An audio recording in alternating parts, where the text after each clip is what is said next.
এই জন্য আল্লাহর বিধান হচ্ছে, আল্লাহর বিধান অনুযায়ী রাসূলের অনুসরণ যারা করেছে তাদের সঙ্গেই বন্ধুত্ব হওয়া দরকার। অসৎ চরিত্রের বন্ধু হিসেবে কাউকে গ্রহণ করলে পরে পরকালে জাহান্নামে যাওয়া ছাড়া পথ থাকবে না।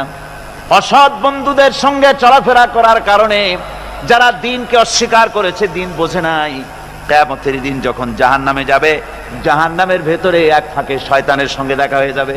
কার সাথে দেখা হবে? মিস্টার ইবলিস। এই মিস্টার ইবলিসের সঙ্গে জাহান্নামে দেখা হয়ে যাবে। দেখা হওয়ার সাথে সাথে এরা বলবে, বেটা তুই তো সর্বনাশ করেছিস আমাদের ওয়াসওয়াসা দিয়া।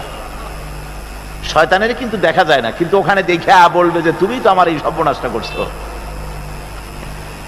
শয়তান জবাবে বলবে, وقال الشيطان لما قضي الأمر إن الله وعدكم وعد الحق।